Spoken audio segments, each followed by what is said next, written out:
광주에서 한 모텔에서 불이 났잖아요. 네, 방화입니다. 명백한 방화인데 화면 보겠습니다.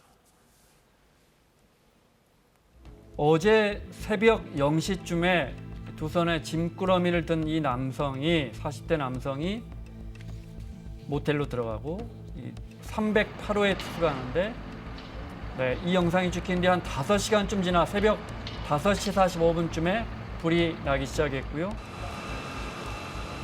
얼마 지나지 않아 불길이 순식간에 번졌고 투숙객 2명이 숨지고 30여 명이 크게 다쳤습니다.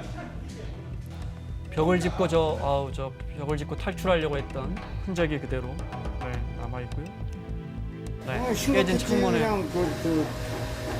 그 방에서 하면 얘기가 무지 나오더라고요.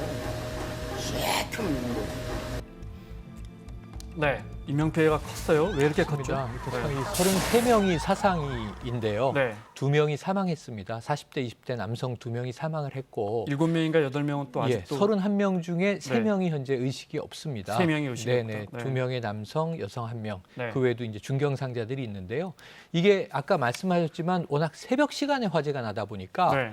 진화는 굉장히 빨랐습니다. 불과 이제 이 20여 분 만에 진화가 냈고 네. 발화로부터는 이 소방서는 이 15분 만에 출동해서 완전히 진화를 했는데 문제는 모두 다 깊이 잠든 일요일 그러니까요. 새벽 시간이다 보니까 인명피해가 컸던 것 같습니다. 네, 방화 용의자가 잡혔죠. 모텔 투숙했던 아까 화면에 나온 사람. 뭐랍니까 이 사람? 일단 뭐 3층에 투숙했던 남성으로 네. 알려지고 있는데 내가 방화를 한 것은 맞다라고 이제 그 부분을 이제 명확하게 이야기하고 있지만 그 원인, 범죄를 저지른 원인에 대해서는 굉장히 횡설수설하고 있다라고 합니다. 네. 본인의 신변을 뭐 비관한다라던가 뭐 묻지마 여러 가지 가능성이 지금 점쳐 있는데 이 피해자도 그러니까 피의자죠. 중환자실에서 네. 지금 치료 중이기 때문에 네. 강도 높은 수사가 지금 이루어지기는 좀 어려운 측면이고 치료가 끝난 다음에 구체적인 범행 동기는 알려지지 않을까 생각이 드는데 이 모텔에서 한 3일 정도 투숙하기 위해서 금액을 지불하고 숙박된 상태였던 것으로 알려지고 있습니다. 네, 베개에 불을 붙이고 그다음에 이불로 이렇게 번지게끔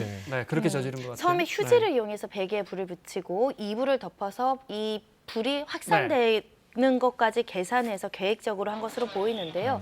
불을 내고 가장 먼저 객실에서 나왔다가 본인의 소지품을 가지러 가기 위해서 다시 방에 들어갔는데 네. 이 연기에 질식해서 지금 치료받고 있습니다. 네. 지난해에도 종로 여관에서 맞습니다. 사는 곳이 일정치 않은 사람이 술 먹고 홧김에 불 붙여서 5명이가 숨졌거든요. 그때는 네. 뭐 이 성매매 여성을 불러달라고 주인에게 주장을 하다가 네. 거절당하자 말도 안 되게 주유소에 가서 기름을 사다가 불을 그래요. 질렀던 거고요. 제가 궁금한 건 네. 이런 무작정 범행, 네. 묻지마 범행을 처벌 세게 하면 이런 범행이 줄어들까 하는 그래도 처벌은 강화돼야 한다. 하지만 처벌만이 능사는 아니라고 전문가들은 이야기를 합니다. 네. 하지만 처벌이 강화될 필요는 있겠죠. 지금 가능성은 3개인데 신병을 비관한 극단적 선택의 시도였는데 이렇게 번진 것이냐. 네. 근데 아까 이 소 변호사님 말씀하셨지만 두 번째는 묻지마 방화 아니냐라는 의심이 남아있는 대목이고요. 이건 수사로 밝혀야 되고 또 한 가지는 이제 이 횡설수설이라는 대목이 뒤늦게 나오면서 네. 정신질환이 의심됐지만 전력은 지금 없는 것으로 나왔습니다. 네. 그래서 이 3가지 가능성을 다 면밀히 수사를 하되 그럼에도 불구하고 이게 묻지마 방화의 정황이 짙다면 아니 제가 여쭤보고 네네. 싶은 건 그러니까 처벌 세게 하면 네. 다른 사람들이 그거 무서워서 이런 분들이 사회적으로 낙오된 분들이 이런 범행을 안 저지르겠냐 하는 네네. 거예요. 그러니까 이제 두 가지죠. 네. 하나는 이제 복지 강화의 문제가 있고 또 하나는 처벌 강화의 문제가 네. 병행돼야 한다고 보는데 지금 우리나라 측면에서는 두 가지가 다 네. 취약한 것 아닌가 하는 생각이 듭니다. 알겠습니다. 손정희 변호사, 최영일 평론가 수고하셨고요. 마무리하겠습니다. 사사건건 내일 크리스마스 이브에 장제원, 김종민 의원과 함께 돌아오겠습니다. 고맙습니다.